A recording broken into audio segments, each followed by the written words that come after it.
Hello, this is the Intuitive Thinking channel, or Intuitive Thinking Zone, the XNTX zone. So,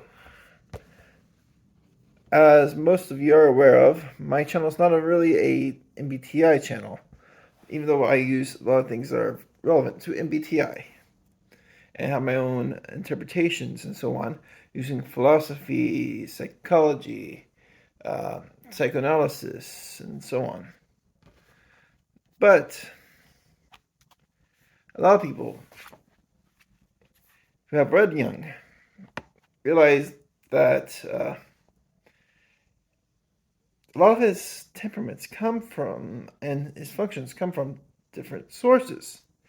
Now, the introversion extroversion comes from German Romanticism with Friedrich Schiller, who basically talks about the inward life and the aesthetic education of man. But where does the judgment come from? And later I'll talk about perception, not in this video though.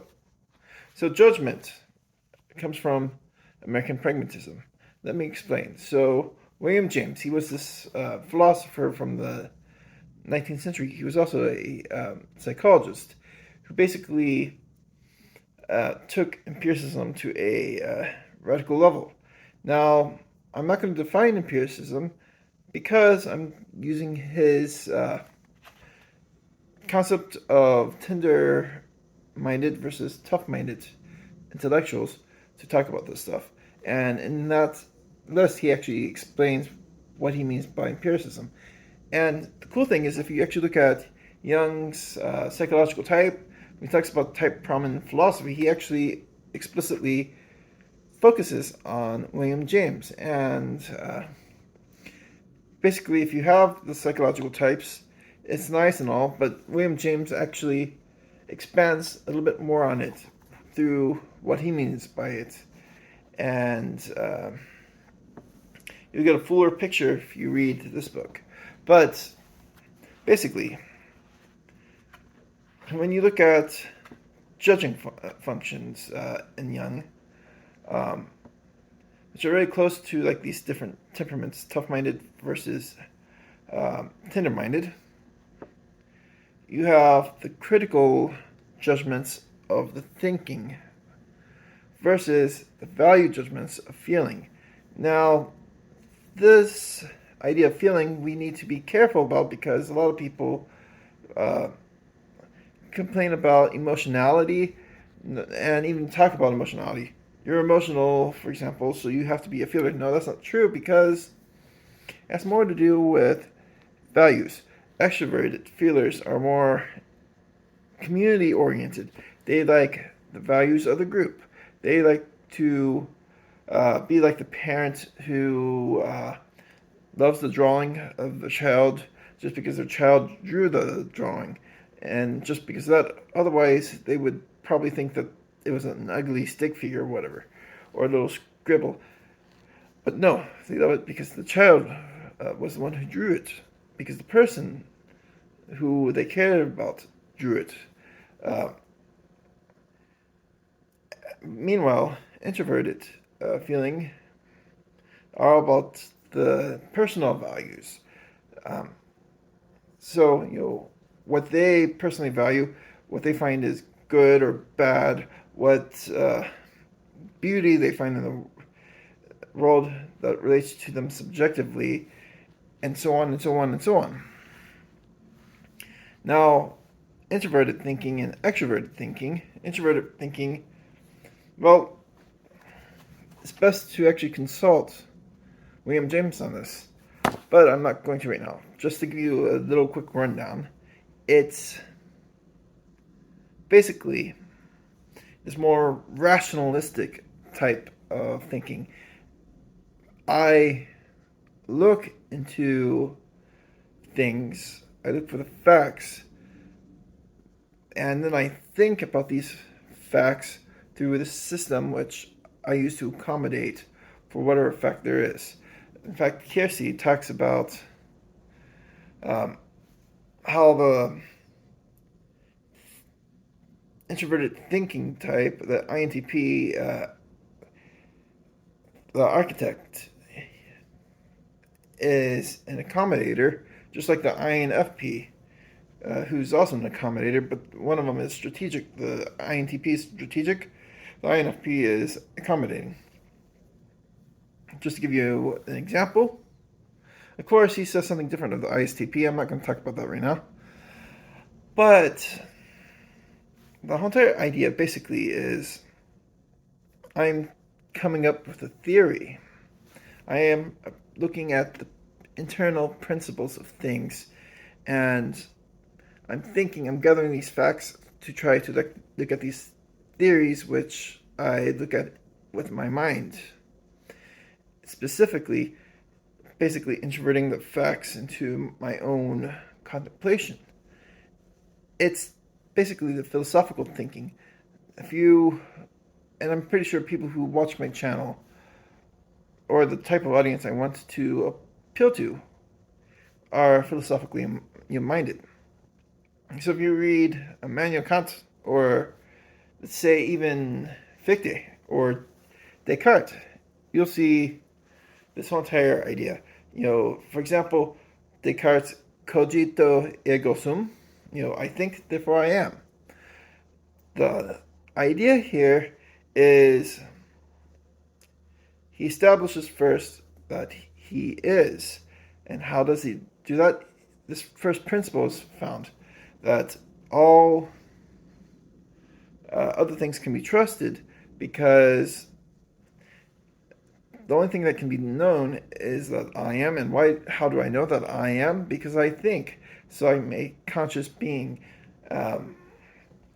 And then he goes over, like, well, what if a evil demon or a wicked god were to be a deceiver and tell me all these lies? And then he goes over that and just talks about why that would not even work through his theology. That God would not be God at that point, and so on and so on and so on. But the important thing is this introverted thinking basically establishes first the principle of the matter, then it expands from there. Extroverted thinking is the exact opposite.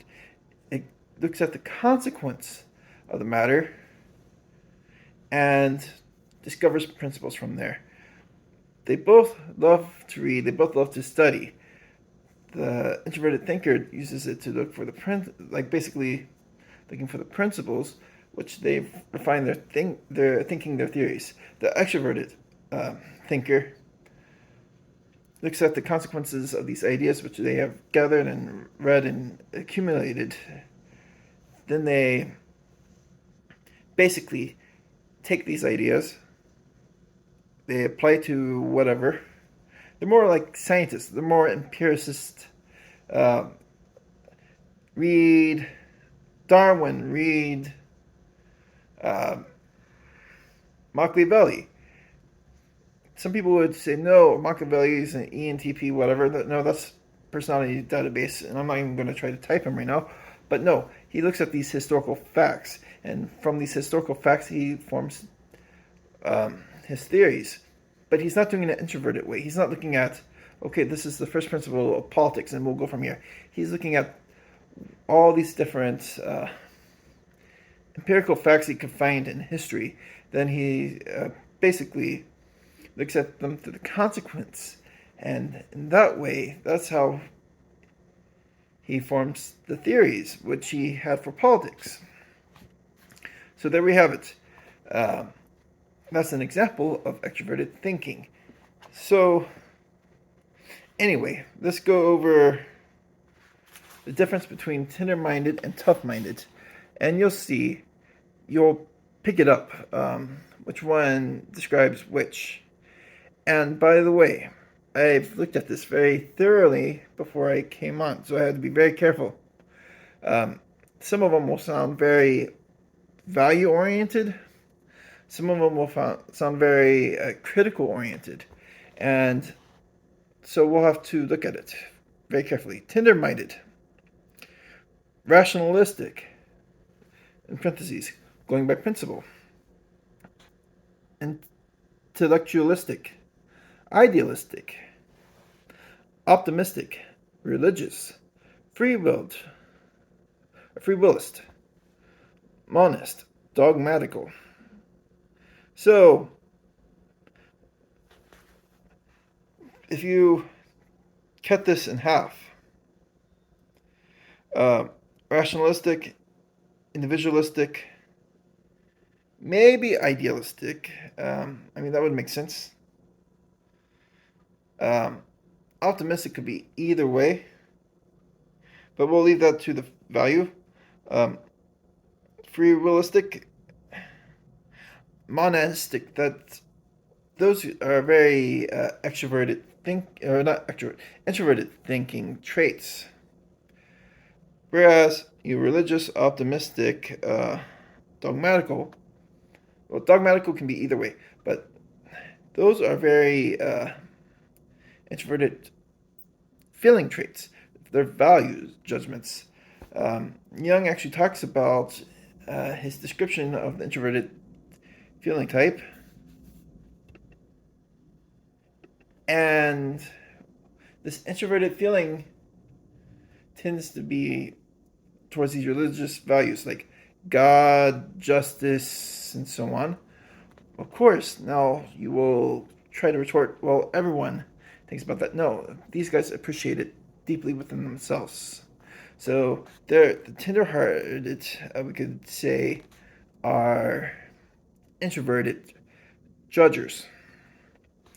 Now, tough-minded, empiricist, in parentheses, going by the facts. Sensationalistic, materialistic, pessimistic, irreligious, fatalistic, pluralistic, skeptical. So, right here, we don't really have as much value judgments as we see with the tender-minded, but going by the facts, that's extroverted thinking. At least they think they're going by the facts. They're looking at the consequence of their actions they're using, or of the thing they're thinking about. Sensationalistic, my experience counts, and the census in the world help me determine things. That's very empirical. That's very scientific. Materialistic, again, same thing over and over again. Pessimistic, yeah, kind of a value judgment. Honestly, we're going to put that aside for now. Actually, I don't really think that's really useful for me, so I'm not going to talk about it. Irreligious. Value, again, I think pessimistic and irreligious are only added in because of optimistic and religious and the tender-minded. Pluralistic, accepting multiple things. A very extroverted type of thinking about the world. And kind of more of a metaphysical approach too. But basically, we're thinking about this in an extroverted sense right here. Skeptical. Okay, I might be wrong. So I'm going to question, and I'm going to be open to doubt. So, right there we basically have a foundational teaching within Jung and very strong pragmatist influence, which he takes within his chapters on philosophy, like the type from philosophy. And of course, most of it points to introverted thinking versus extroverted thinking, but we saw some value judgments. And I'm going to talk about these value judgments in general. When you're talking with someone who has, and by the way, this is where I deviate from this, and I'm just going to use my introverted thinking because I do that naturally anyway. So when you're trying to approach a philosophical discussion with someone who has a more tender-minded approach, you're basically going to go back to the first principles. You're going to be like, okay, well, I believe this because, well, look how all these things connect to these few principles, which are axiomatic. You're going to say the cogito, cogito ergo sum, when you're talking about the foundations of knowledge and so on. Of course, you might not agree with the cogito ergo sum, so you don't have to do it that way. But the idea is you find the first principle, you find the principle in which everything else is based off of. Then what you do is you take that and then you apply it to whatever you're looking at. You discover more principles, then you discover even more and more and more and more principles. And in that way, you can actually be like, you know what, I believe this, and here's my logic behind it. And that's how you will please someone who uses introverted thinking. And the same holds true of introverted feeling. You look at how these different principles hold value to that individual's life. And so from there, you are able to develop a connection with them and discuss principles. You talk about principles that are important to you, talk about principles important to them, and that's basically how you connect with the introverted feeler. And basically, since they're both tender-hearted or tender-minded, so tender mind, tender heart, I think we'll just talk about tender-hearted versus tough-hearted for the feelers. Okay, so you will take the principle for the tough, like the tender-minded, you will take the value, which is appreciated and internalized for the tender-hearted, and from there, you basically do your best to stay within the lines of this introverted type of mentality. There's meaning here. What you're trying to do is derive meaning either from these values or from these principles in your life and in their life. And that's how you will connect and philosophize with them. And that's how you build the rapport that you're looking for. Now for the extroverts, the tough-minded, you're looking at the consequence. Think about the martial arts. You see people in the martial arts basically, for example, like saying you cut this way, and why do you cut this way? Because it might cause more power and it's able to defend. Then they're like, so the other guy says, okay, show me. So then they get into this drill, and one guy goes this way, another guy goes this way. So this guy blocks and cuts, stuff like that. So the extroverted thinker, the tough-minded guy, would be like, well, you see, this works because I'm able to get the cut on you. And so there's the practical in there. Or, okay, show me the facts. I want to see how you apply it. I want to see how it works day to day. I want to see the consequence of this knowledge. So show me. So you're going to have to be very careful with these people to gather the facts. You don't have to, if you're a tender-minded person like me, you don't have to throw away the principles, like the first principles. They're great. That's how we ourselves get things. But you could look at these principles, then you try to connect them to the consequence of those principles. So then you have the whole entire idea of connecting these two ways together. So the principles are prior, the consequence is posterior. So, but what you're going to do is you're not going to explain the principles yet. You're going to be like, okay, well, see, this works this way. And why does it work? Because of these principles, which I have found.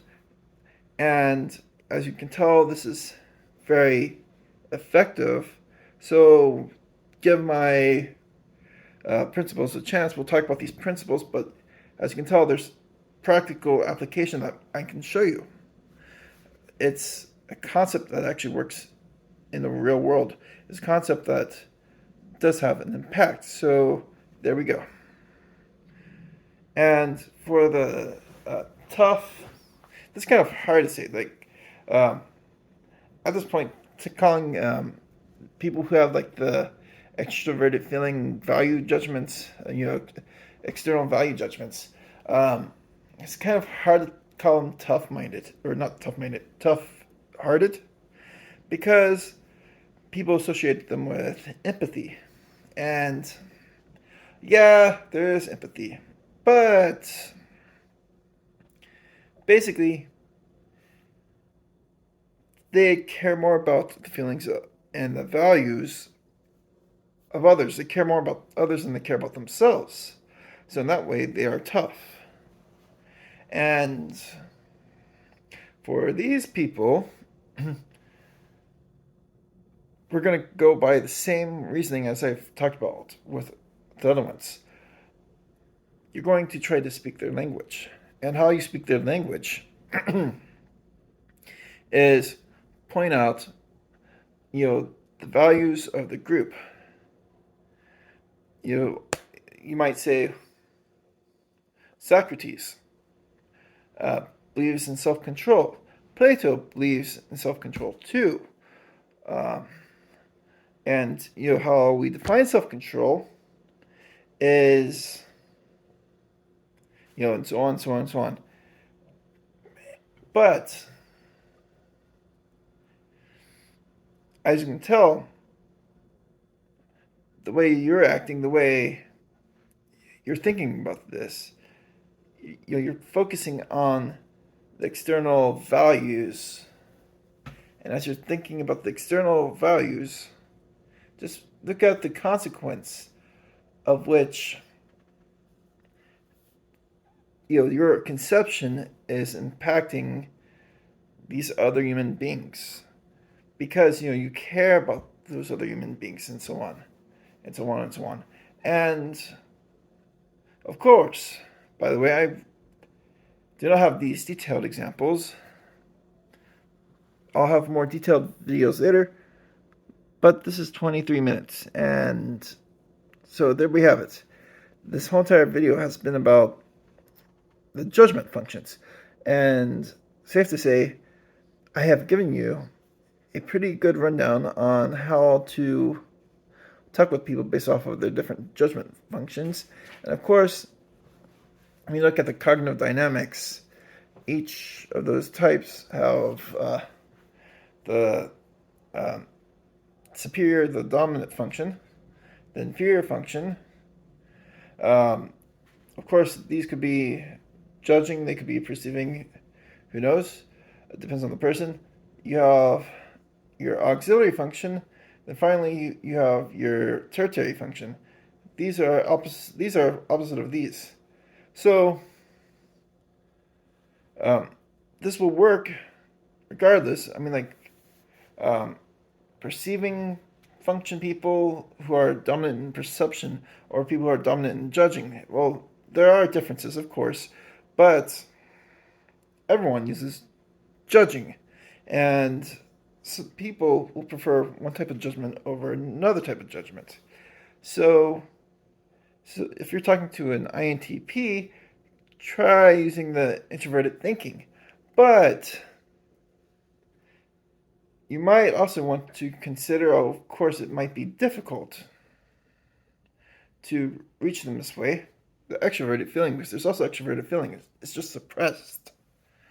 if you're talking to an ENTJ, focus on the empirical facts and the consequences, but consider that it's also possible to talk about introverted feeling, the more tender-heartedness.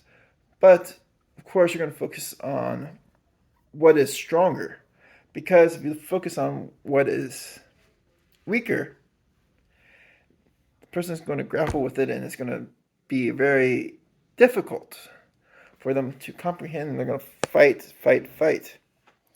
For example, if someone uses extroverted feeling on me, well, I've grown as a person over the years, but I tend to really struggle with it. And people who know me online will disagree with me because you can hide this stuff better online, but yeah, I mean, like, what happens is with the weaker ones, Linda Behrens talks about the inferior function as not inferior but aspiring. So she has edited the way we describe it. And yeah, I don't know about this aspiring idea, because when you actually look at how it's described, the inferior function is usually looked down upon, but it's still there. You might secretly want to do better at these things, but you also think like this way of thinking is inferior. This way of judging the world or perceiving the world is inferior to what you're used to, which is your dominant function, your type. I call it the function as type in other videos. So just keep that in mind. So thanks for watching this far. Like, comment, subscribe.